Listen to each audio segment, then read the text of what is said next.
रामकृष्ण हरी मंडळींनो, माऊली कीर्तन सोहळा महाराष्ट्रातील सर्वात लोकप्रिय असलेले एकमेव चॅनल सप्ताह कीर्तन, भागवत कथा, हरिजागर व लाईव्ह कार्यक्रमाकरिता अवश्य संपर्क करा। माऊली चोपडे व देवा पाटील।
तुझिये संगी आमुची निश्चिंते नाही देखिले ते मिळे भोग सुखाचे सोहळे घरी ताकाचे सरोवर येथे नवनीताचे पूर नाही देखिले ते मिळे भोग सुखाचे सोहळे तुका म्हणे आता आम्ही नवजो दवडिता नाही देखिले ते मिळे भोग सुखाचे सोहळे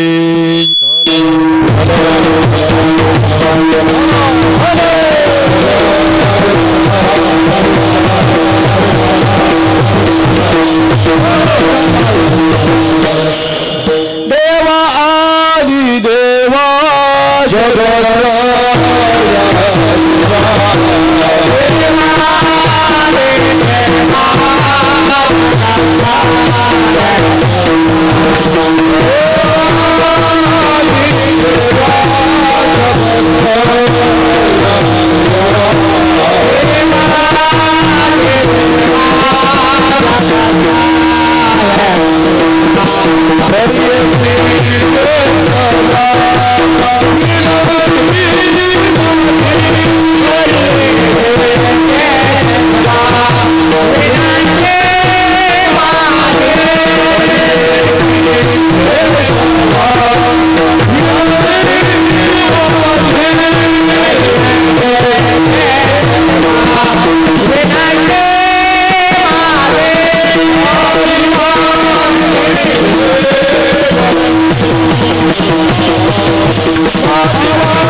देवादिदेवा जगत्रय जीवा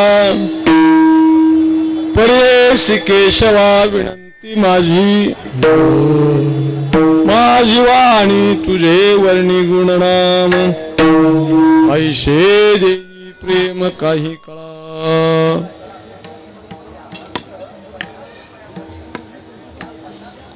तुझे संगती झाली आमुची निश्चिंती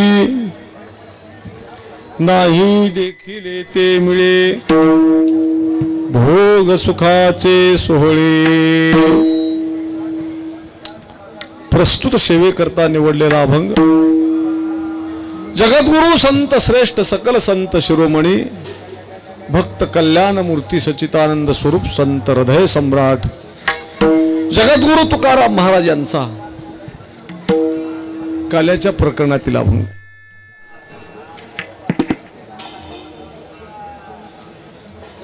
आजची कीर्तन सेवा ही कैवल्य सम्राट चक्रवर्ती ज्ञानोबा यांच्या 728व्या संजीवन समाधी सोहळ्याच्या निमित्तानं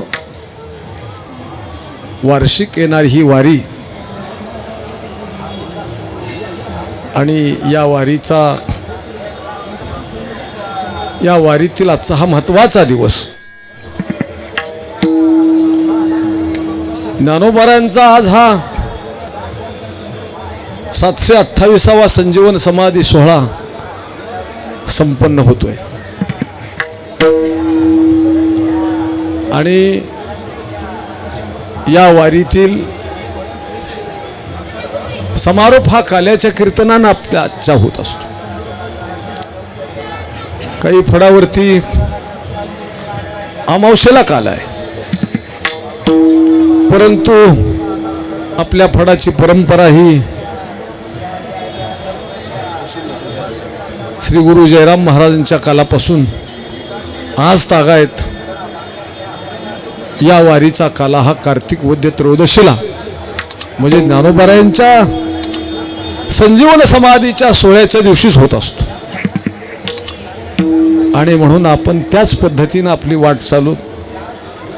वडील जे जे करीती तया नाम धर्म ठेवीती येर अनुष्ठिती सामान्य सकळ या उक्तीप्रमाणे आपल्या ह्या फडाची परंपरा त्रयोदशीच्या काल्यानंच होत असते. आजचा हा आणखी विशेष पर्व काळ आहे. असा कधीतरी 10-20 वर्षातून 10-5 वर्षातून येत असतो तो म्हणजे आजचा हा गुरुवारचा दिवस आहे आणि ज्ञानोबारांनी कार्तिक वद्य त्रयोदशी गुरुवार आणि या दिवशी ज्ञानोबाराय समाधिस्थ झाले म्हणून आज सगळाच पर्व काळ आहे. त्रयोदशी आहे, गुरुवार आहे आणि वर्षातून येणारी ही वार्षिक वारी.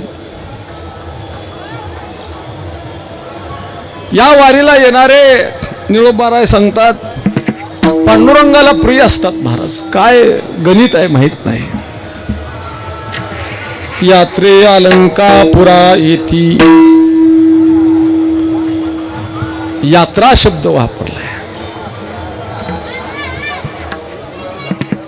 आणि याच्या विरुद्ध एक शब्द आहे त्याला जत्रा म्हणतात.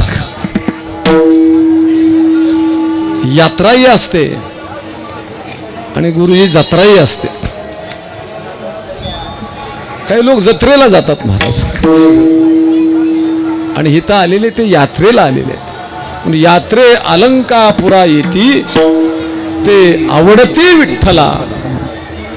पांडुरंगे प्रसन्नपणे दिधले देणे या ज्ञाना.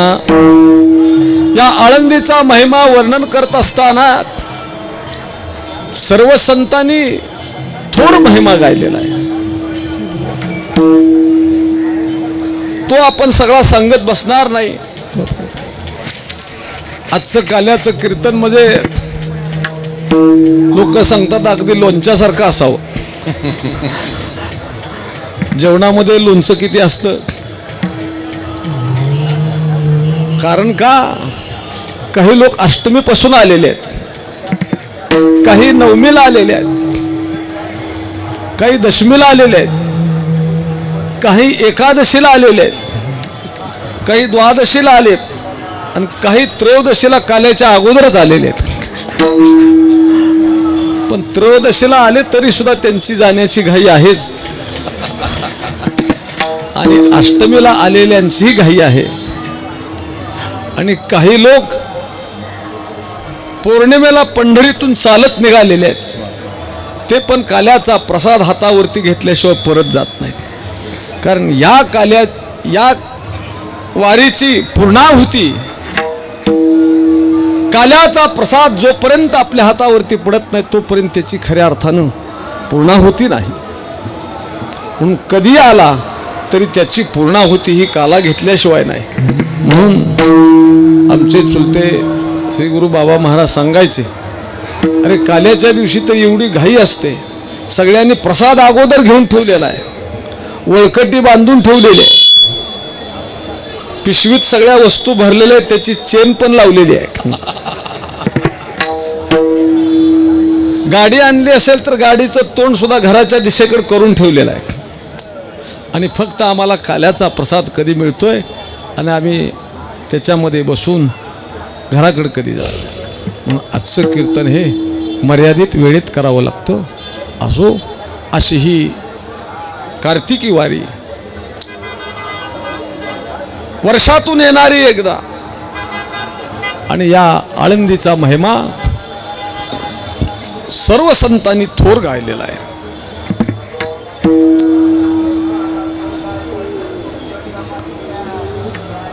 निळोबाराय सांगतात, भूवैकुंठ पंढरपूर. पंढरी हे भूवैकुंठ आहे, नुसतं वैकुंठ नाही. पण भूवैकुंठ पंढरपूर त्याहून थोर महिमा या. पांडुरंगे प्रसन्नपणे दिधले देणे या ज्ञाना. म्हणून असा जो वर्षाला या वारीला येणार आहे तो पांडुरंगाला प्रिय आहे बरं. निळा म्हणे जानोनी संत येती धावत प्रतिवर्षी. वर्षाला येणारे आहे. म्हणून या भूमीचा महिमा अगाध आहे. आळंद हे गाव पुण्यभूमी ठाव, दैवताचे नाव सिद्धेश्वर.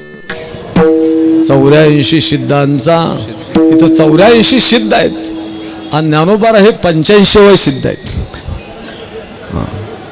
असो, म्हणून तुकोबाराने सुद्धा या भूमीचा महिमा आघात सांगितलेला आहे. ज्ञानोबारायांच्या पदस्पर्शानं पावन झालेली ही भूमी आहे महाराज.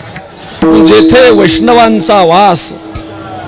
धन्य भूमी पुण्य देश, दोष नाही ओखदाशी.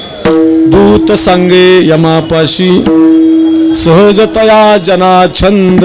वाचे गोविंद गोविंद, तुळशी वने रंगमाळा. अवघा वैकुंठ सोहळा. तुका म्हणे भेनेन काळ नये ते नेराने. अशी ही पवित्र भूमी आहे. म्हणून मी सांगत असतो, दर्शनाची बारी खूप आहे. आपण प्रयत्न करतो दर्शन घेण्याचा. काही लोकाला वेळ नसते, काही लोकाला वेळ असली तर शरीर साथ देत नाही, ज्ञानोबारायांचं दर्शन होत नाही. पण माझं सांगणं असं आहे, आळंदीला आला दर्शन होईल न होईल तो भाग वेगळा आहे. अरे ह्या आळंदीतली माती चिमटभर घेऊन कपाळाला लावली तरी ज्ञानोबारायांचं दर्शन आहे बरं. आपल्या ह्याच्यात भजनातच टाळ्या वाजवायच्या बरं. असू द्या. म्हणून ज्ञानोबारायांच्या पदस्पर्शानं पावन झालेली भूमी आहे. इथं आम्ही कशासाठी आलोय? आम्ही इथं विश्रांतीसाठी आलोय महाराज. संतांच्या शिवाय विश्रांती नाही बरं. त्या दिवशी महाराजांनी आमच्या त्या गोड सांगितलं, विश्रामगृह भरपूर आहेत महाराज, पण विश्रांतीचं ठिकाण नाही. त्या विश्रामगृहावर बघा जाऊन किती लोकांना विश्रांती मिळते. तिथली विश्रांती वेगळीच आहे, पण हिथली विश्रांती वेगळी आहे. हिथली विश्रांती आमच्या तुकोबाराला मिळाली आणि तुकोबारायांनी त्या विश्रांतीची तृप्तीची ढेकर दिली. काय दिली? विश्रांती पावलो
संतांच्या ठिकाणी, अशा संतांच्याच ठिकाणी फक्त विश्रांती मिळते आणि त्या विश्रांती करता आम्ही आलोय बरं इथं. आणि ती विश्रांती ज्ञानोबा प्रत्येकाला देतात महाराज. विश्रांतीशी ठाव पायी संतांची आभा. आणि नाहीतर सारखी तळमळ आहे महाराज. रात्रंदिवस हेची तळमळ, विश्रांती नाही कुठे, कुठेच विश्रांती नाही महाराज. घरातली विश्रांती खरी नाही महाराज. घरी पण विश्रांती मिळतेच ना आपल्याला. असो, पण असे संत महात्मे या भूतलावरती येत असतात. ज्ञानोबारायासारखे, तुकोबारायासारखे. आणि इथं येऊन काय करतात महाराज? आज आम्ही का त्यांची 728वी पुण्य संजीवन समाधी सोहळा संपन्न करतोय? तर त्यांनी इथं आल्यावर एकच काम केलंय. तुमच्या आमच्यासारखे संसारामध्ये दुःखी झालेले आहेत, पीडित झालेले आहेत, या माया मोहाच्या पाशामध्ये अडकलेले आहेत आणि त्यांना त्याच्यातून बाजूला काढून सुखी करण्याचा प्रयत्न यांनी केलेला आहे. आता आम्ही निघत नाही तो भाग वेगळा आहे, पण त्यांचा तोच प्रयत्न आहे. नामदेवराय सांगतात त्या संतांच्या अवताराचं प्रयोजन काय आहे. आमच्या अवताराचं प्रयोजन ज्यांनी त्यांनी आपापलं आत्मचिंतन करून करावं. कोणाचं उन्ह धुणं काढायचं नसतं कीर्तनामध्ये. पण नामदेव महाराज सांगतात संसारी आसक्त माया मोहरत तापत्रय संतप्त झाले जीव ऐशिया पतितांचा करावया उद्धार या लागे अवतार तुमचा जगी. या जगामध्ये संत महात्म्यांचा अवतार एवढ्यासाठी आहे. म्हणून संत महात्म्यांचं कार्य हे देवापेक्षा मोठं आहे. महाराज संतांच्या पुढे देव छोटा आहे. तुकोबारा तर देवाला म्हणतात घे गा आशीर्वाद नांद आमच्या भाग्याने. कोण म्हणताय?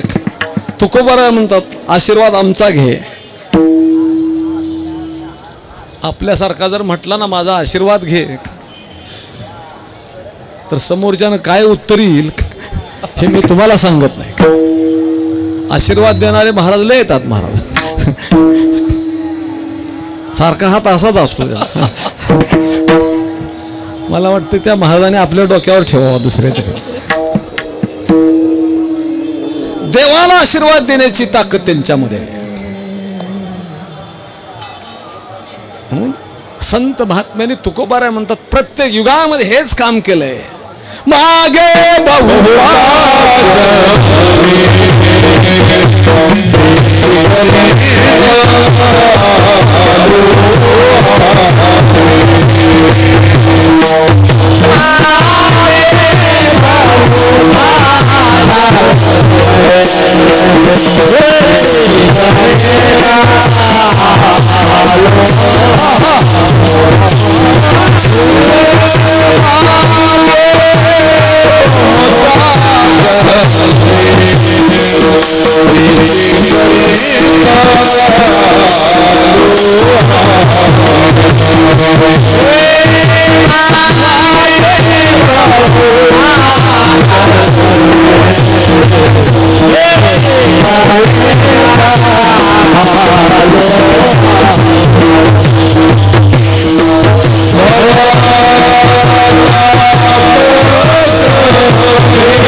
तुकाराम म्हणतात प्रत्येक युगामध्ये हे काम केलंय, याच्या व्यतिरिक्तच काहीच काम नाही. अरे हे ज्यांनी काम केलं आणि त्यांची यात्रा होते, आणि यांची यात्रा केल्यावर काय होतं, जो करील याची यात्रा त्याचा तर उद्धार होतो, पण तो तारील सकळ गोत्रा. महाराज असं हे संतांचं अभूतपूर्व काम आहे. पण त्याच कोटीतले ज्ञानोबा आहे या भूतलावरती आले, ते केवळ तुमच्या आमच्या उद्धार करता आले. काय त्यांच्या अवताराचं प्रयोजन काय आहे महाराज? शेवटी केवळ परोपकार करणं. म्हणून मगाशी मी बोलून गेलो, देवापेक्षाही मोठं काम ह्या संतांचं आहे. तो देवच हे अभूतपूर्व काम करण्याकरता संतांच्या रूपाने इथं आला. म्हणून त्या संताची व्याख्या नेहमी करत असतो, विश्वाचा नियंता जगत परमात्मा अज्ञानी लोकांना योग्य मार्गाला लावण्याकरता पतितांच्या उद्धाराच्या निमित्ताने भूतलावरती अवतार धारण करतो, त्याचं नाव संत आहे.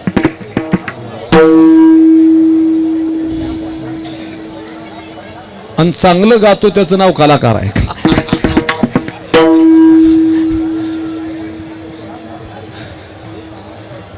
देवाजवळ असतात त्याला पुजारी म्हणावं, आणि देव ज्यांच्या जवळ आहे त्याला संत म्हणावं. तरी जयाचे चोखटे मानसी मी होवोनी असे क्षेत्र संन्यासी. जया निजल्या ते उपासी वैराग्य गा. ऐसा ज्याचा अनुभव किंवा ज्याचा ऐसा अनुभव विश्वदेव सत्यत्वे देवतया जवळी असे पापनासे दर्शने. म्हणून देवाजवळ असतात त्यांना पुजारी म्हणावं, आणि देव ज्यांच्याजवळ आहे त्याला संत म्हणावं. असो ते कोणते संत आहेत ते हे निवृत्तीनाथ, ज्ञानेश्वर सोपान, मुक्ताबाई ज्ञान, निपती कळा आपल्या उद्धारा करता आले. संतांचा महिमा अगाध आहे महाराज. तुम्हा मला संतांचा महिमा कळणार नाही यात विशेष नाही. सोपानाही बहु अवघड, अतिशय अवघड आहे. आपल्याला कळत नाही ह्यात विशेष नाही, तो देवाला पण कळत नाही. मग देवाला कळत नाही म्हणून देवाने तो विषय सोडून दिला नाही. आम्हाला जो कळत नाही तो विषय सोडून देतो आम्ही. चला, देवाने सोडून दिला नाही. देवाला वाटलं संताचा महिमा आम्हाला कोण सांगेल, कुठं आम्हाला संताचा महिमा ऐकायला मिळेल, कोण सांगेल बरं. त्याला अधिकारी व्यक्ती लागते. एखादा प्रश्न कोणाला विचारावा, कोण त्याचं समाधान करेल बरं, कोणाकडून ते अपेक्षित आहे हे हुशार माणसाला कळतं. तो कोणालाही कुठलाही प्रश्न विचारत नाही. देवाला वाटलं की संताचा महिमा तर अवघड आहे, कळणं कठीणच आहे, पण अधिकार संपन्न आहेत नारद महर्षी, भक्तच आहेत, भक्ताचे अग्रगणी आहेत. ते भक्तिसूत्र ग्रंथ त्यांनी लिहिलेला आहे मोठा, आणि ते नक्की आम्हाला सांगतील. म्हणून कैलासामध्ये भ्रमंती करत असताना ब्रह्मा विष्णू महेश एकत्रित आहेत, आणि त्यांना इच्छा झालेली आहे की हा भूतलावरचं संताचं सुख पाहिलं त्यांनी. संताचे हे सुख झाले या देवा म्हणून सेवा करी त्यांची.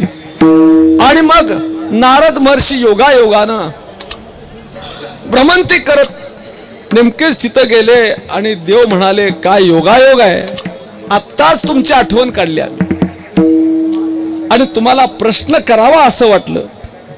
काय प्रश्न करावा, तर आम्हाला तुम्ही संताचा महिमा सांगावा बरं. तुम्ही संत आहात, भक्त आहात, पण ज्ञानोबा नारद महर्षींनी विचारलं, सांगायला सुरुवात केली. आपल्याला जसं कीर्तनाचं आमंत्रण यावून लगेच कंबर बांधावी, मागचा पुढचा विचारच करायचा नाही, शेवक हे करावे आणखी म्हणायचं.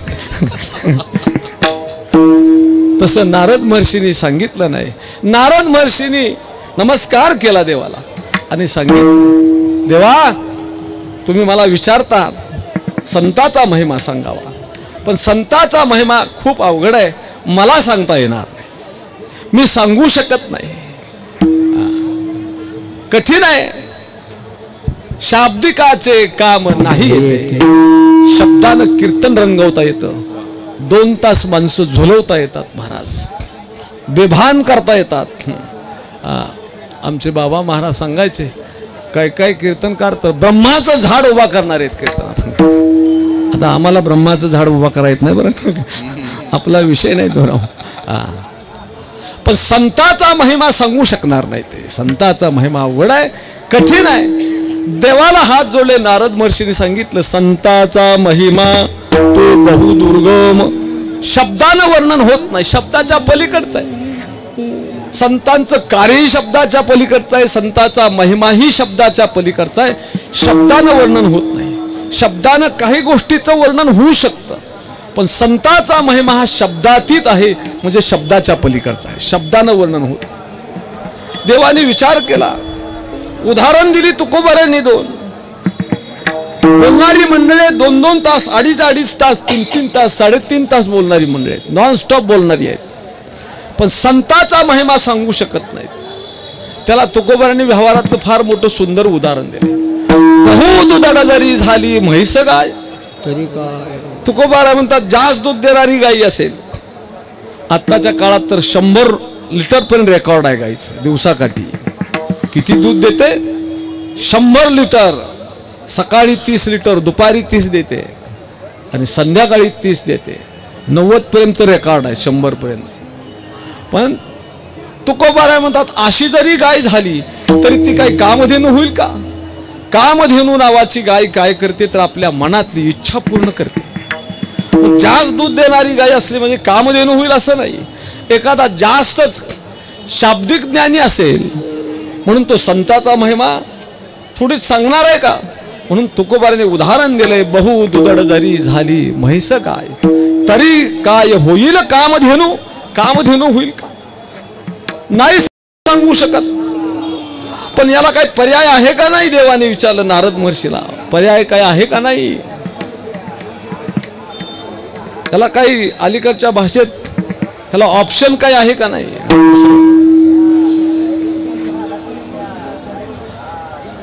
नाथ महाराजांनी सांगितलं, देवा तुम्ही माझ्या पुढे एवढा आग्रह करता, मला सांगता येत नाही, ह्याला पर्याय काय आहे का विचारता. नारद महर्षींनी पर्याय सांगितला, देवा तुम्हाला संताचा महिमा कळवूनच घ्यायचा असेल, जाणायचाच असेल, संताच्या या सुखाचं तुम्हाला वेडच लागला असेल, ज्या सुखा कारणे देव वेढावला, वेडा झाले तुम्ही, तुम्हाला हे सुख कळावं असं वाटतंय, तर तुम्हाला एकच पर्याय आहे, त्याच्याशिवाय तुम्हाला संताचं सुख कळणार नाही. काय पर्याय आहे? देव उत्सुक झालेत, सांगा पर्याय त्याला काय. तुकोबारांच्या भाषेमध्ये नारद महर्षी सांगतात, तुम्हाला संत व्हावं लागेल. देवाला सांगितलं, तुका म्हणे अंगी व्हावे ते आपण, आणि तरीच महिमान येईल कळो. ह्या संतांचं महिमान तुम्हाला जाणायचंच असेल, देवाला सांगतायत, तर तुम्हाला काय व्हावं लागेल? संत व्हावं लागेल. आणि त्याच्याशिवाय तुम्हाला संताचा महिमा कळणार नाही बरं. आणि म्हणून देवाने ठरवलं, नारद महर्षी सांगतायत संत झाल्याशिवाय संताचा महिमा कळणार नाही. आणि देव प्रत्यक्षात संत झाले. जनाबाई त्यांचा सुंदर विचार सांगतात, सदाशिवाचा अवतार, स्वामी निवृत्ती दातार, महाविष्णूचा अवतार, सखा माझा ज्ञानेश्वर, ब्रह्मा सोपान तो झाला, भक्ता आनंद वर्तला, आदिशक्ती मुक्ताबाई, दाशी जनी लागे पायी. म्हणजे प्रत्यक्षात संतांच्या देवाच्या चेतन मूर्तीमध्ये संत आहेत.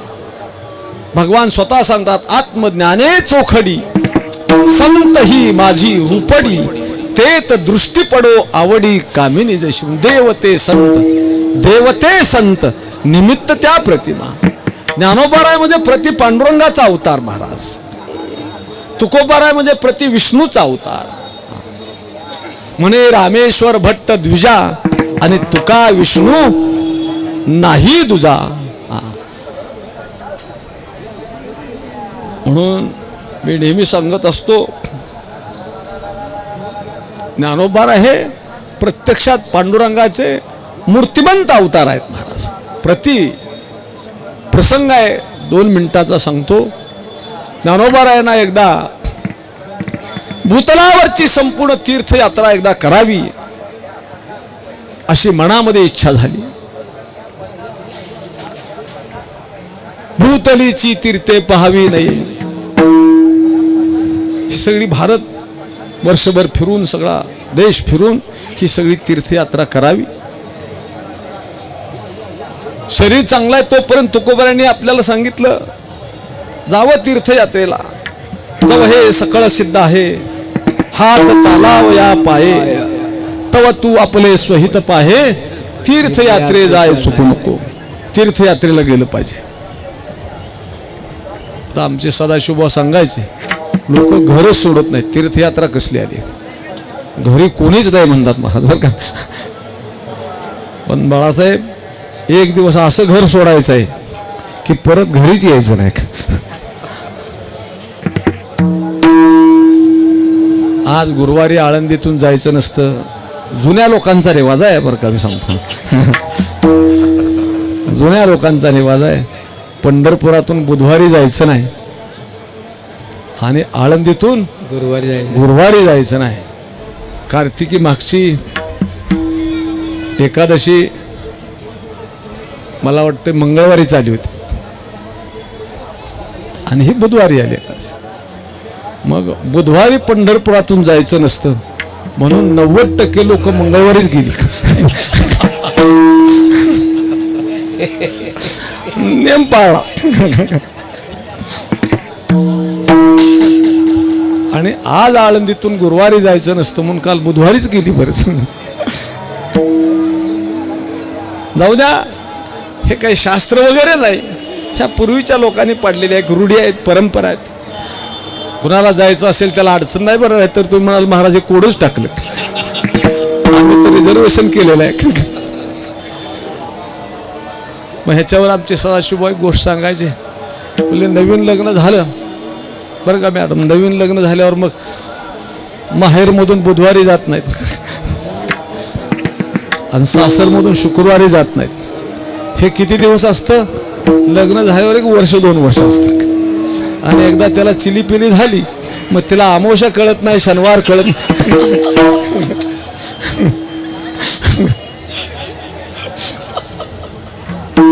तसं आता इथं सगळे आलेले वारकरी चिलीपिली झालेले आहेत. तुमच्याकरता नियम नाही बरं का ते. विनोदाचा भाग सोडून द्या. मी काय सांगत होतो? भूतलीची तीर्थे पाहावी नाही, भूतलीची तीर्थे पाहावी नाही. हा, भूतलीची तीर्थे पाहावी नाही. इच्छा झाली ज्ञानोबारायांची, जावं एकदा, फिरावं सगळं आणि भूतलावरची सगळी तीर्थयात्रा एकदा करून घ्यावी. आणि तीर्थयात्रा करायचं म्हटलं का जोडीदार लागतो बरं, जोडीदार लागतो. आणि तोही जोडीदार कसा लागतो? आपल्या विचाराचा लागतो.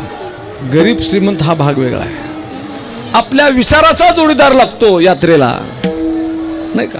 आपण आळंदीला निघायचं झालं तरी एक यादीच काढतो, आपल्या टीम मध्ये कोण कोण बसू शकतात. एखाद्याचं नाव जर बाजूचं आलं, नाही नाही ते आपल्यात बसत नाही, जाऊ द्या तिकडे, त्याला आजही आहे. पण आपल्या विचाराचा सोबती पाहिजे. मग ज्ञानेश्वर महाराजांनी, नामदेव महाराज समकालीन संत आहे आणि पांडुरंगाचे लढीवाळ भक्त नामदेव आहे आणि त्यांना आपल्या बरोबर घ्यावं आणि दोघांनी संपूर्ण भारत वर्षभर सगळं देशभर फिरावं आणि भूतलीची सगळी तीर्थयात्रा करून घ्यावी. म्हणून आळंदीवरून ज्ञानोबाराय पंढरीला गेले, निश्चय केला तीर्थयात्रा करायची. नामदेवरायकडे गेले, आपल्या मनातली इच्छा व्यक्त केली आणि तुम्ही माझ्यावर तीर्थयात्रेला आलं पाहिजे. विचारल्याबरोबर पहिल्या शब्दालाच नकार दिला. ज्ञानोबा मला शक्य नाही तुमच्यावर तीर्थयात्रेला येणं, मला जमणार नाही. काय अडचण आहे? माझी एकच अडचण आहे, मला रोज पांडुरंगाचं दर्शन लागतं. नामदेवराय पांडुरंगाच्या दर्शनाचा विरह मला सहन होत नाही, मला समाधानच लागत नाही आणि मी येऊ शकणार नाही. तुम्ही पांडुरंगाचा जरी वशिला लावला तर मी येणार नाही म्हणले. नाही येऊ शकत, मी नाही येऊ शकत. मनातला भाव कळाला ज्ञानोबारायांना. जास्त काही ज्ञानोबारायांनी नामदेवरायांना सांगण्याचा, मोडून घालण्याचा काही प्रयत्न केला नाही. ठीक आहे म्हटले, तुमची ही अडचण संयुक्तिक आहे, मी मान्य केली. पंढरीला आलोय तर आता पांडुरंगाचं दर्शन घेऊन जावं. आणि संतांचं काय भाग्य असेल माहीत नाही मला, पण आपण जसं एकमेकांमध्ये संवाद करतो तसा संताचा संवाद देवाशी डायरेक्ट होतो. महाराज ते एकामेकाला असं बोलतात, देव आणि संत. आम्ही दर्शनाला रोज जातो पण देव बोलत नाही महाराज. मला वाटतंय नीट बघतो का नाही तरी सुद्धा काय सांगताय. कशासाठी त्यानं आपल्याशी बोलावं, काय म्हणून बोलावं की असं वाटतं. त्याच्याकरता काय आपलं योगदान आहे देवाकरता? आमचं योगदान सगळं कुटुंबाकरता आहे, आमच्या परिवाराकरता आहे. त्याच्याकरता काय आमच्याकडं? ज्ञानोबा तुकोबऱ्यांचं सर्वस्व देव आहे. तुका म्हणे घालू तयावरी भार, वाहू हा संसार. संसारातली प्रत्येक गोष्ट देवाच्या नावाची. आणि येण्याचं प्रयोजन विचारलं, आपल्या अंतर्यामातली इच्छा भगवंतापुढे प्रगट केली.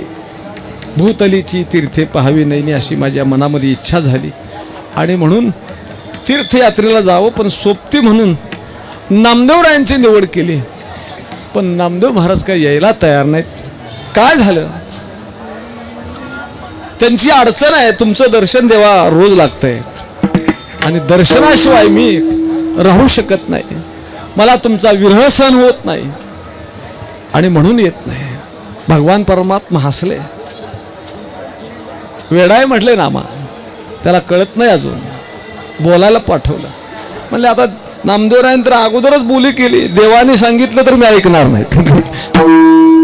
पाठवलं बोलायला.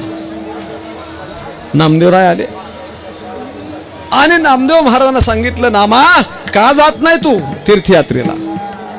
देवा माझी अडचण काय आहे सांगितली मी. मला रोज दर्शन लागतं पांडुरंगात, तुमचं दर्शन रोज लागतं. तुमचं दर्शन झाल्याशिवाय मला दिवसच जात नाही. मग तुला माहित नाही हे ज्ञानोबाराय कोण आहेत? देव म्हणे नाम्या पाहे, ज्ञानदेव मीच आहे. अरे ज्ञानेश्वर महाराज म्हणजे काही परके आहेत का? मीच आहे. रामा जनार्दनाने आरतीमध्ये स्पष्ट सांगितलंय, लोपली ज्ञान जोगे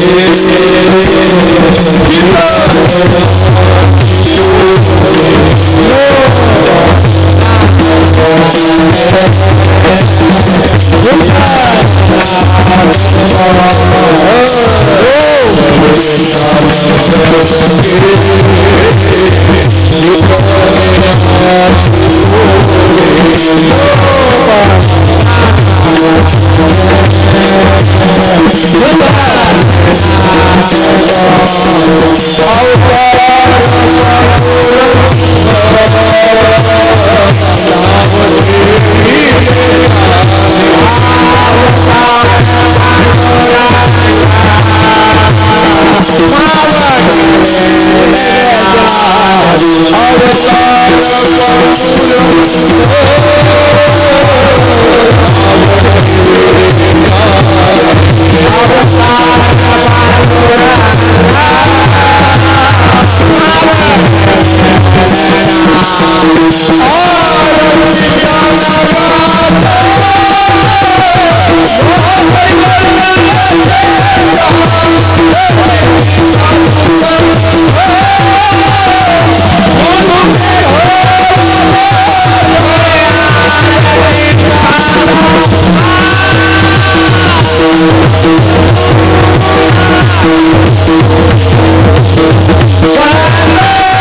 रामा जनार्दन, एका जनार्दन तसे रामा जनार्दन पण होते, जनार्दन स्वामींचे शिष्य. त्यांनी ज्ञानोबाऱ्यांची सुंदर आरती केली महाराज. ते आरतीमध्ये सांगतात, लोपले ज्ञान जगी ही तने नती कोणी, अवतार पांडुरंग नाव ठेविले ज्ञानी, आरती ज्ञान राजा महाकैवल्य तेजा. सुंदर वर्णन केलंय. अरे प्रत्यक्षात पांडुरंगाचा प्रति अवतार म्हणजे ज्ञानोबाराय आहेत. आणि ज्ञानोबाराय कोण का आले तर देवापेक्षाही मोठं काम त्यांना करायचं. देवाच्या कार्याला मर्यादा आहे. देव हा भक्तवत्सल आहे. आपण कुटुंब वत्सल आणि फार मोठं मन केलं तर फड वत्सल.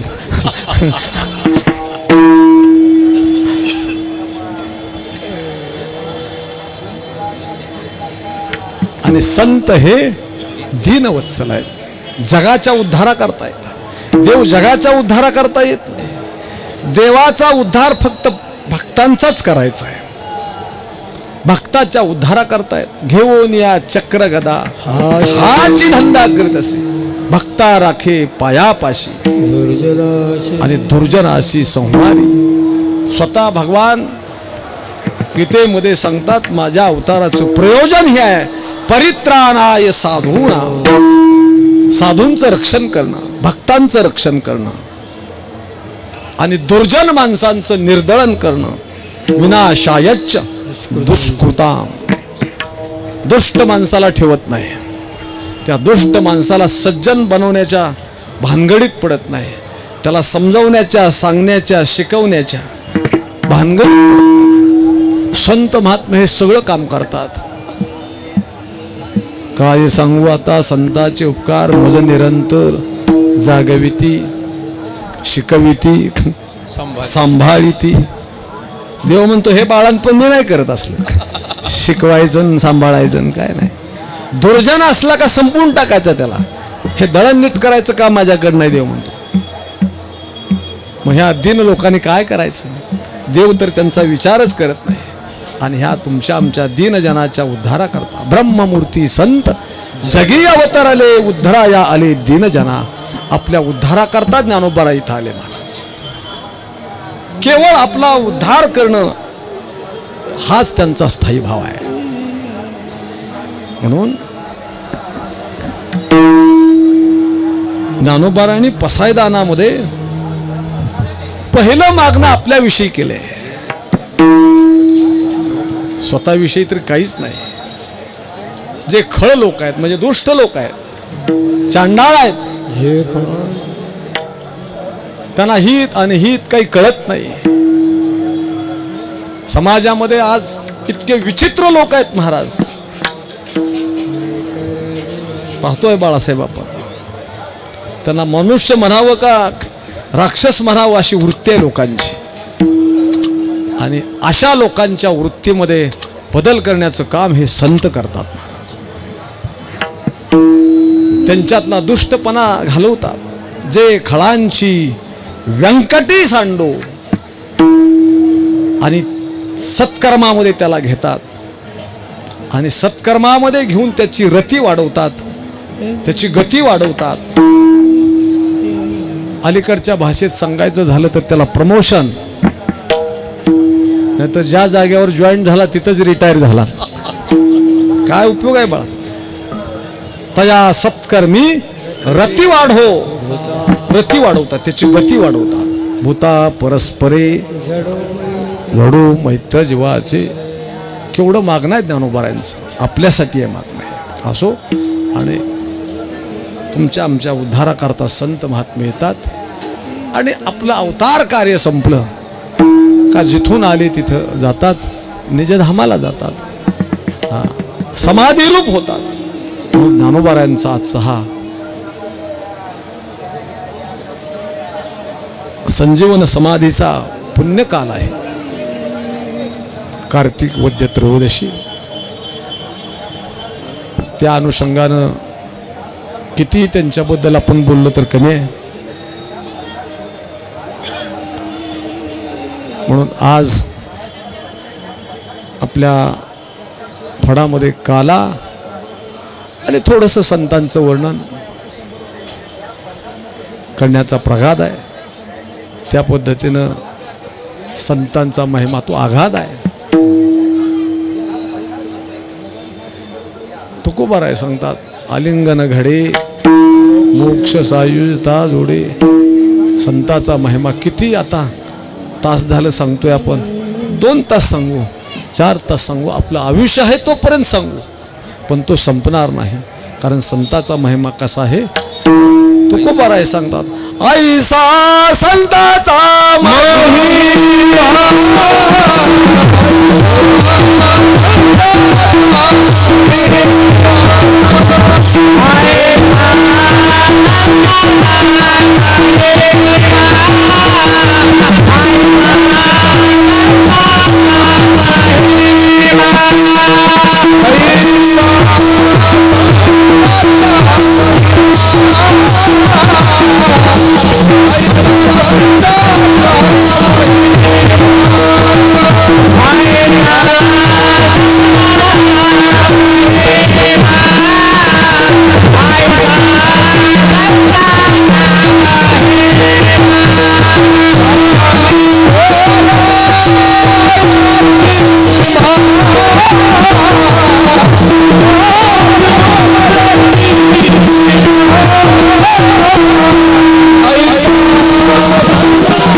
संताचा महिमा कसा आहे बोलण्याच्या पलीकडचा आहे.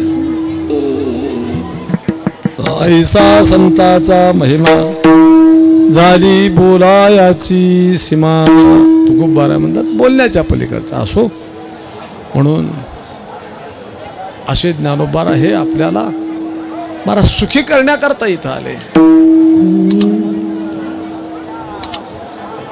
सर्व सुखाची लहरी ज्ञानाबाई अलंकापुरी. आपण काय करावं अनन्य भावानं त्यांची शरणागती पत्करावी. भलतिया भावे शरण जाता वेगी पाडी तसे तुटी जन्म व्याधी असो. म्हणून आज त्यांचा संजीवन समाधीचा काल आहे आणि त्या निमित्तानं आजची काल्याची सेवा आहे. या अभंगातून जगद्गुरु तुकोबाराय संगतीबद्दल बोलतात. महाराजांच्या जीवनामध्ये महाराजांनी फक्त दोघांचीच संगत केली आयुष्यामध्ये. आज आम्ही अभिमानानं सांगतो आम्हाला एवढे मित्र एवढे सोबते आहेत आणि एवढ्यांच्या बरोबर आमची मैत्री डोक्याला केस कमी. तुकोबारांच्या जीवनामध्ये तुकोबारांनी दोघांचीच मैत्री केली, दोघांचीच संगत केली. ते दोघं कोण आहेत? एक देवाबरोबर संगती केली आणि दुसरी संताबरोबर संगती केली. देव आणि संतांच्या व्यतिरिक्त तुकोबारांनी कोणाचीच संगत केली नाही. आजच्या अभंगामध्ये जगद्गुरु तुकोबाराय देवाच्या संगतीबद्दल बोलतात. मी देवाची संगत केली, मला देवाची संगत मिळाली आणि काय त्या संगतीमध्ये देवनाम सुख. सुख आणि देव हे समीकरण आहे. सुख म्हणजेच देव आणि देव म्हणजे सुख. सुखाचं रूप म्हणजेच देव असतो. सुखरूप ऐसा त्याचं रूप सुखाचं आहे. दुजा कोणी सांगा माझ्या पांडुरंगा सारिका. म्हणून कितीतरी प्रमाण आहेत, शेकडो. सर्व सुखाची आगर ही सगळी प्रमाण आहे, ती सुखाच्या संबंधान आहेत. म्हणून अशा देवाच्या संगतीमध्ये तुकोबाराय म्हणतात मला अप्रतिम अमर्याद सुख प्राप्त झालं. सुखाचे व्यवहारी सुखलाभ झाला, आनंद कोंदला मागे पुढे. संगती पंगती देवा सवे घडे, नित्यानित्य जोडे याची साच. अरे देवाच्या संगतीमध्ये तुकोबाराय म्हणतात काय मिळणार आहे? सुखच मिळणार आहे. आम्हाला ते देवाची संगत प्राप्त झाली आणि अमर्याद सुख. त्या सुखाला मर्यादा नाही. देश काले विधान वादा ज्या सुखाची न करवे त्याला मर्यादा नाही या शब्दाचा अर्थ अमर्याद सुख आहे. गोकुळीच्या सुखा त्या सुखाला अंत नाही आणि पार नाही. अंत पार नाही लेखा, बाळकृष्णंदा घरी आनंदल्या नर नारी. म्हणून अमर्याद सुख, जे सुख योगी लोकांना मिळालं नाही, मुनी लोकांना मिळालं नाही, ते तुकोबाराय म्हणतात की आम्हा गोवळांना मिळालं. योगी या मुनिजना ध्यानी ते सुख आसनी शयनी. हरिसुख फावले रे, हरिसुख फावले रे, हरिसुख फावले रे. गोपी गोधन सखया हरिसुख फावले रे. आम्हाला तिथं अमर्याद सुख प्राप्त झालं. त्या सुखाचे 3 प्रकार तुकोबारांनी केले. आदिदैविक सुख, आदिभौतिक सुख आणि आध्यात्मिक सुख. या सुखाची कल्पना आम्हाला नाही. आमच्या संसारी जीवाच्या सुखाची कल्पना ठराविक आहे, मर्यादित आहे. त्याची सुखाची कल्पना या मर्यादेच्या बाहेर जाऊ शकत नाही. आमच्या सुखाची कल्पना तुकोबारायांनी एका ठिकाणी मांडलेली आहे गाथ्यामध्ये. ल्यावे खावे बरे असावे सदैव, हेच करत असे हाव संसारी. याच्यापेक्षा आणखी पुढे गेला तर काय? वाढावे संतान, ग्रही व्हावे धनधान्य, हेच करत असे हाव संसारी. बस संसारी जीवाला सुख सुख म्हणजे काय? एवढं प्राप्त झालं तर म्हणतात बस भरपूर सुख आहे, त्याला काही अडचण नाही कशाची, पण शाश्वत सुख आहे. आणि ते सुख म्हणजे आदिदैविक सुख आहे, आदिभौतिक सुख. आदिदैविक सुख म्हणजे देवच आमच्या दैवाला आला. तुकोबाराय म्हणतात देव कुठं दैवाला येतो का? देव अंगात येतो. मलाही माहित नव्हतं. मागचा चोपदार मला एकदा म्हणला, अहो आमचा देव तर ध्यानाला येत नाही, मनाला येत नाही, पण मागणं हळूच म्हणले अंगात येतो. आता हे बरोबर आहे म्हणलं. आता खरं का खोटं सांगणार नाही, पण येतो. पण तुकोबारांचा देव कधी अंगात आला नाही बरं. पण तुकोबाराय म्हणतात आमच्या देव दैवाला आला.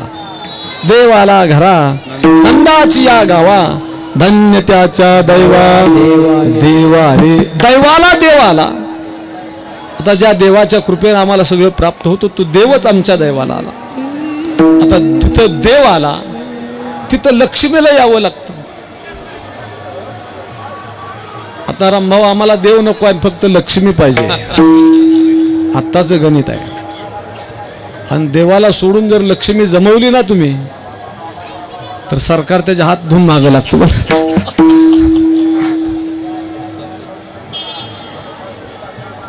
तुकोबाराय लक्ष्मीच्या मागे गेले नाहीत, लक्ष्मीच्या पतीचा आकळला तुकोबारायने. महाराजांना माहित होतं, अरे त्या भगवंताची दाशी लक्ष्मी आहे. जयाचे नाम पापनाशी, लक्ष्मी ऐशी जयाची दाशी. तो हा तेज पुंजराशी, सर्व भावे त्याशी तुका शरण. लक्ष्मी देवाची दाशी आहे. आणि जिथं देव आहे तिथं लक्ष्मीला यावंच लागतं. आम्ही देवाला सोडून देतो, लक्ष्मीच्या मागे लागतो. लक्ष्मी ह्याच्या बापाला सापडेल का? नाही. तुकोबारांना गणित माहित होतं, लक्ष्मी याची दाशी आहे. म्हणून गोकुळामध्ये देव आला आणि देव आल्यामुळं लक्ष्मीला यावं लागलं तिथं. म्हणून घरोघरी झाला लक्ष्मीचा वास. दैन्य दारिद्र्यास त्रास आला. आता दैन्य म्हणजे काय, दारिद्र्य म्हणजे काय हे सांगून मी आपला वेळ घेणार नाही. बोलल्याप्रमाणे मर्यादित वेळेत सोडणार आहे बरं. हां, नाहीतर काही लोक मला म्हणतील महाराज कीर्तनात तरी खरं बोल.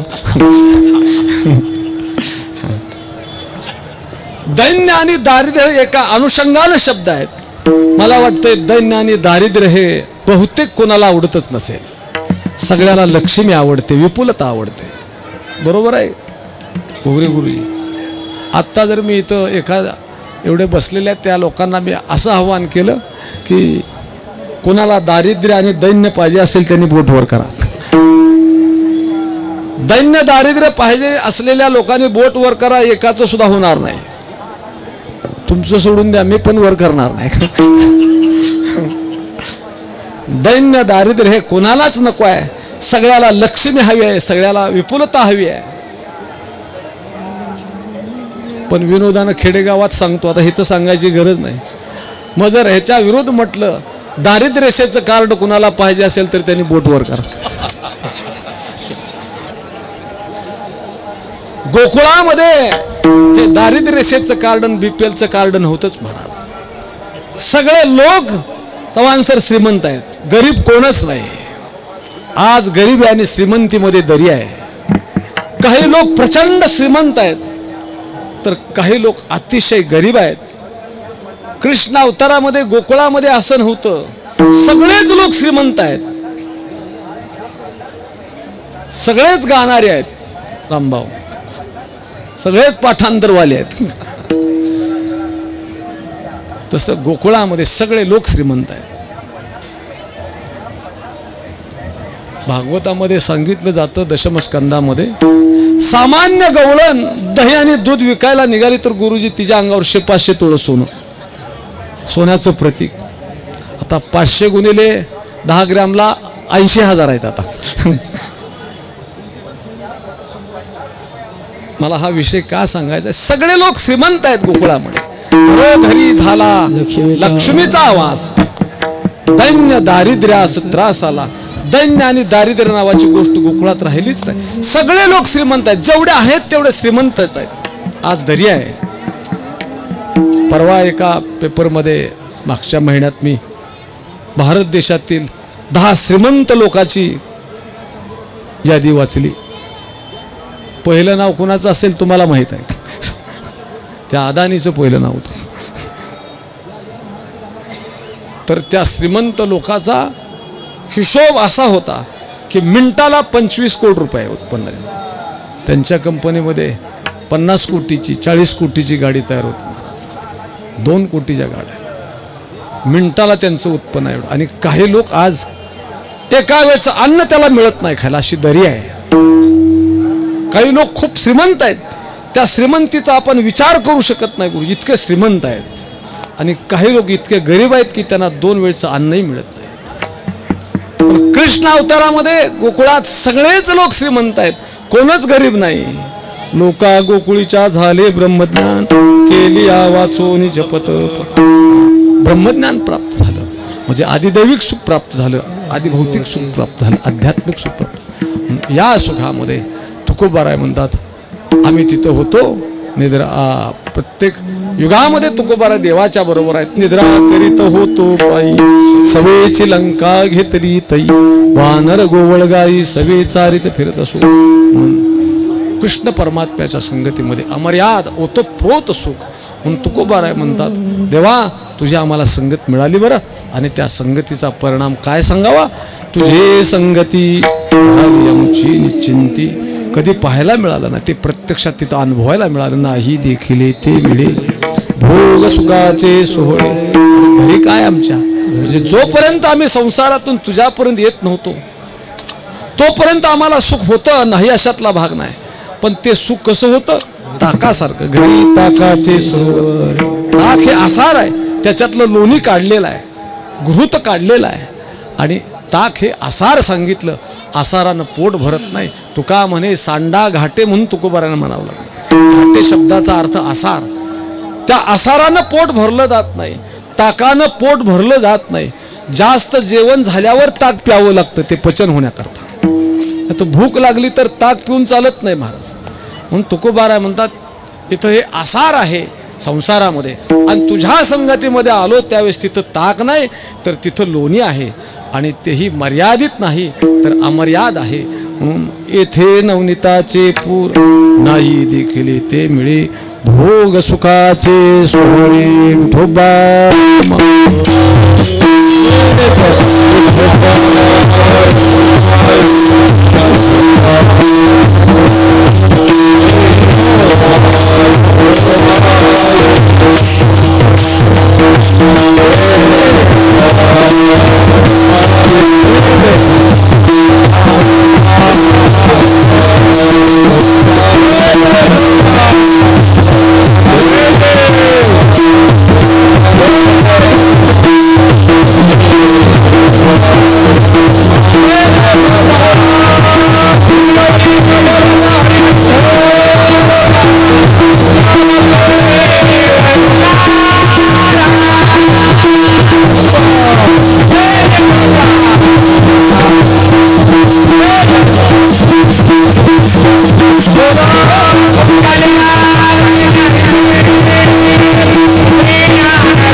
मळवलीकर म्हणा.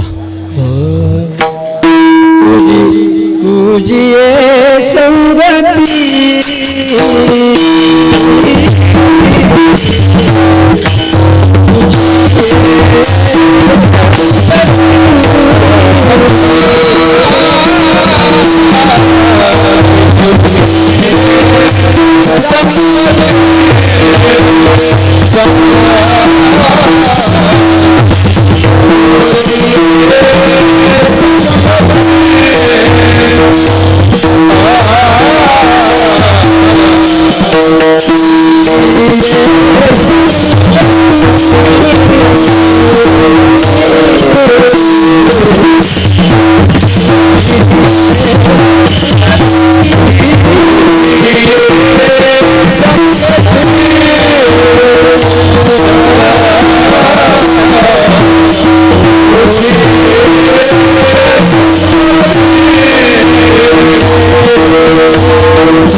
काल्याचं कीर्तन म्हटल्यानंतर गोकुळामध्ये जे काही चरित्र केलं त्याचा यथामती यथावकाश अगदी थोडक्या वेळामध्ये त्याचं चिंतन आपल्याला करावं लागतं.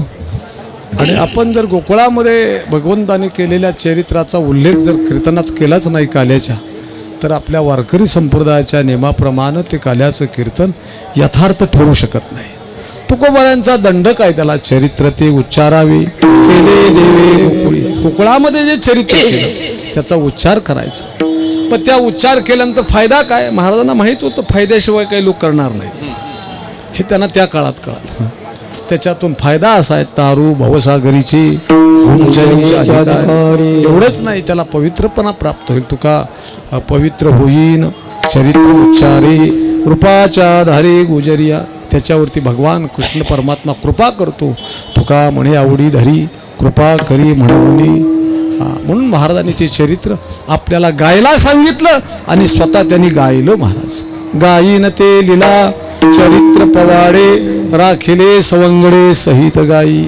मग ते चरित्र कोणाचं होतं? आता तर आम्हाला कोणाच्याही चरित्राचं प्रकाशन करावं लागतं. परवा नाईलाजाने एक जणाच्या चरित्राचं प्रकाशन केलं. तुकोबाराच्या दृष्टीनं दोघांचंच चरित्र, फक्त देवाचं एक चरित्र आणि दुसरं संताचं चरित्र.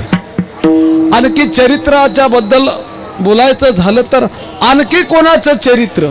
तर जो चारित्र्य संपन्न आहे त्याचं चरित्र.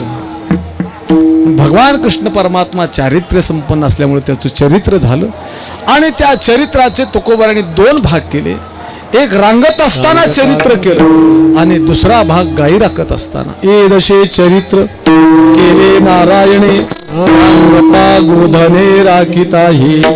रांगत असताना काय चरित्र केलं? रांगत रंगनी चोरीत लोणी धावून धरती गवळणी बांधिती चरणी देती गारहाणी यशोदे साजनी दही दूध भक्षुनी तमाल निले नवल केली साजनी कृष्ण आळवा आळवा परतोनी माती दाखवा कृष्ण आळवा आळवा म्हणून रांगत असताना काही चरित्र केलं.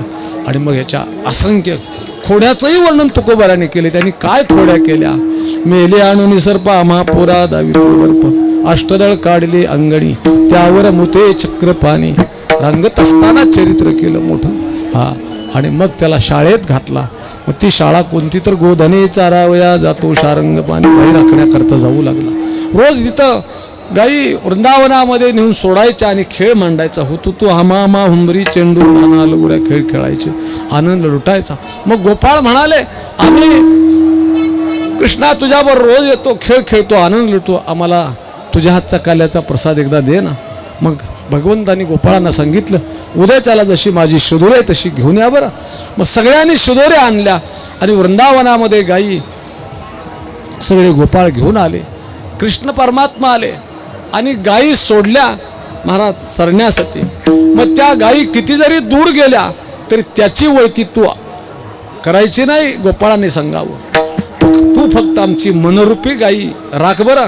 ती मनरूपी गायी फार ओढाळ आहे महाराज. कीर्तनात बसली तर कुठं केळं इकून येईल सांगता येत नाही. कुठल्या बंगल्यावर जाऊन येईल काय सांगता येत नाही. अतिशय ओढाळ आहे म्हणून तिला जतन करावं लागतं त्या गाईला. म्हणून तुकोबारा म्हणतात ही गाई ओढाळ आहे तिला जतन करा बरं. जतन करा परत सांगतात जतन करा धावतसे सैरा ओढाळ. कोणती गाई? आपल्याला गतीला नेणारी अधोगतीला नेणारी. गती अधोगती मनाची युक्ती मन लावा एकांती साधू संगे जतन करा जतन करा. 2दा म्हणतात जतन करा. तिला जतन करा या शब्दाचा अर्थ तिला आवरा. म्हणून तुका म्हणे तू राख मनेरी आणि येरी अवघ्या आम्ही जाणू. बाकीच्या 2 शिंगाच्या 4 पायाच्या गायी किती जरी दूर गेल्या तरी त्याची काळजी करू नको. ही मनरूपी गायी फक्त तू राख. अतिशय ओढाळ आहे ती आवरत नाही रे आम्हाला. ती ओढाळ आहे. असो भगवंतानी त्यांची मनरूपी गायी राखली. असो आणि मग त्या गायी वृंदावनामध्ये सोडल्या आणि भगवंताने म्हणावं धाव कानोबा गेल्या गायी न म्हणे मी कोणा काही. आणि त्या वृंदावनामध्ये खेळ मांडला. खेळून खेळून मुलं दमली आणि कृष्णाला म्हणू लागली म्हणल्याप्रमाणे 12ला 10 मिनिटं कमी आहेत. झाले आता वेळ म्हणत्या ना शिदोऱ्या काम सारोनी सकळ आले अवघे गोपाळ. झाले आता वेळ म्हणत्या ना शिदोऱ्या. आमच्या शिदोऱ्या तर चोपदारांनी वेळेच्याच जमा केल्या. जमा कराव्या लागतात. ही शिदोरीच आहे महाराज. जमा केल्या आणि मग सगळ्या गोपाळांना बोलावलं. त्यांची भूक जाणली. तुका म्हणे आता खेळ मोडा वापरता खांदी भार पोटी भूक काय कीर्तनाचे सुख असं म्हटलं तरी वावगर आहे. काय खेळायाचे सुख. खेळ मोडला आणि सगळे गोपाळ गोलाकार बसवले. 9 लक्ष गोपाळ. लहान मुलं पुढे घेतली मोठी मुलं पाठीमागे बसवली. बैसवणी फेरी गडियामध्ये भागी हरी अवघियाचे करी समाधान सारखे. लहान मोठा गरीब श्रीमंत जवळचा लांबचा परखा काही नाही. सगळ्यांना जवळ केलं. मध्यंतरी आपण स्वतः बसले. लहान मुलं पुढे घेतली मोठी मुलं पाठीमागे बसवली. असे गोपाळ किती होते? 9 लक्ष गोपाळ होते. म्हणून भूतलावरचा सगळ्यात मोठा संघटक कृष्ण परमात्मा आहे. मग बाकीच्या संघटना त्याच्या बघूनच लोकांनी काढल्या. पण त्या संघटना टिकत नाहीत महाराज. इलेक्शन आलं का त्या ढिल्या होतात संघटना. संघटना टिकत नाहीत. आणि मग ते सगळे गोपाळ गोलाकार बसवले आणि त्या सगळ्या गोपाळांना एकत्रित केलेला सगळ्यांचा काला मुक्त हस्ताने भगवंतानी दिला. बैसवणी फेरी गडियामध्ये भागीहारी मध्यंतरी बसला आणि सगळ्यांना तो काल्याचा प्रसाद मुक्त हस्ताने दिला. तो काल्याचा प्रसाद सेवनही केला आणि सेवन केल्यानंतर त्यांनी तृप्तीची ढेकर दिली. कृष्णाच्या समोर पोटावरून हात फिरवत, तुझे संगती झाली अनुची निश्चिंती, नाही देखील ते मिळे भोग सुखाचे सोहळे. घरी काय बा आमच्या ताक आहे, घरी ताकाचे सरोवर. सरोवर म्हणजे मर्यादित आहे, साठवलेला आहे, त्याला मर्यादा आहे. पण तुझ्या संगतीमध्ये आलो त्यावेळेस ताक नाही, लोणी आहे. आणि ते लोणी मर्यादित नाही तर लोण्याचा महापूर आहे. येथे नवनीताचे पूर. ही संधी आम्हाला आता तुझ्या संगतीमध्ये प्राप्त झालेली आहे. ती संधी आम्ही आता दवडणार नाही. बरं तुका म्हणे आता आम्ही नवजो दवडीत, ती दवडणार नाही. नाही देखील ते मिळे भोग सुखाचे सोहळे. दाडेश्वर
होतो हे चांगलं आहे बरं. नाहीतर काय होतं, लहान मुलाला माणसं संधीच देत नाहीत महाराज. ते उदाहरण सांगत असतो. एका मुंबईच्या व्यापाऱ्याने शेती घेतली, शेतीतलं नॉलेजच नव्हतं काय त्याला, आणि त्यानं मालक महिना 2-2 महिने यायचाच नाही. मग त्या सुपरवायझरने मिरच्या लावल्या होत्या. मग काही हिरव्या मिरच्या विकायचा, काही लाल झालेल्या वाळवून ठेवायचा. 6 महिन्यानं मालक आला मुंबईवरून. 10-20 पोती मिरच्या वाळलेल्या आत ठेवल्या होत्या, आणि हिरव्या मिरच्या रोजच्या रोज न्यायच्या.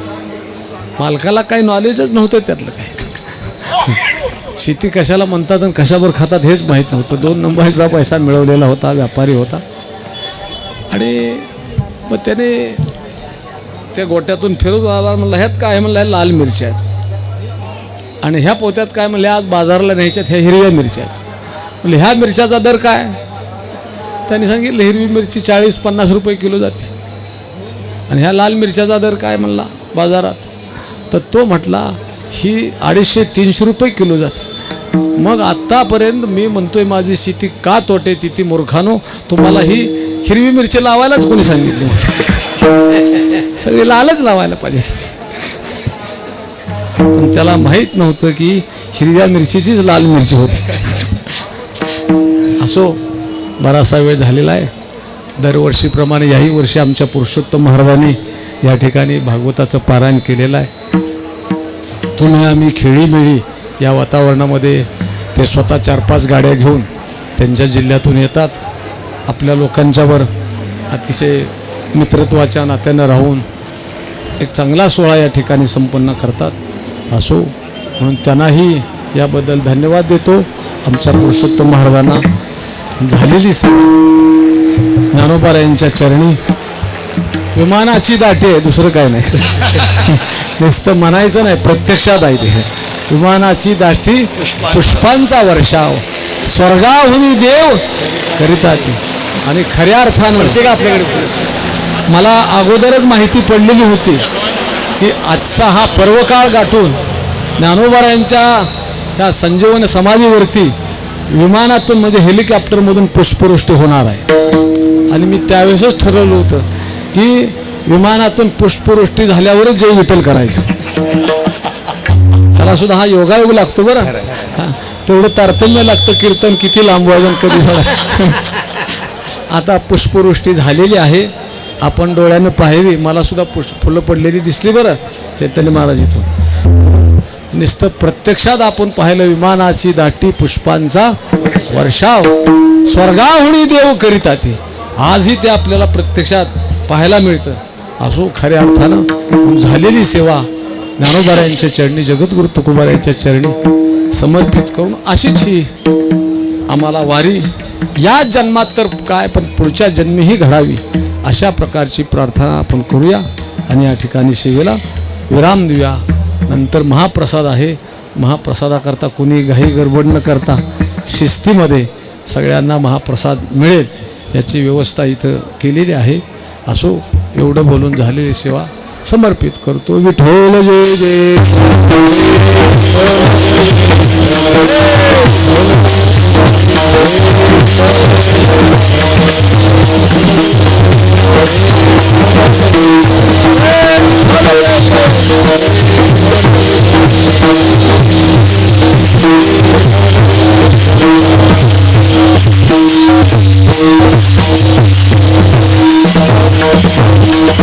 कंठे धरला कृष्णा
Hare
तयाचे करीन चिंतन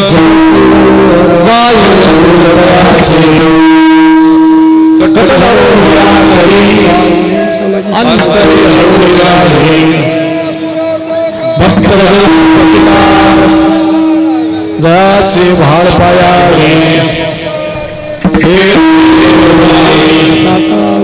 राहे पाताळी स्वामी माझा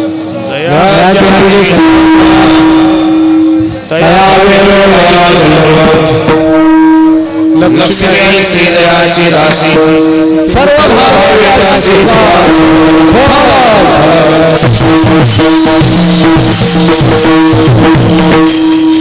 कल्पायुष्य व्हावे माझी कल्पनेची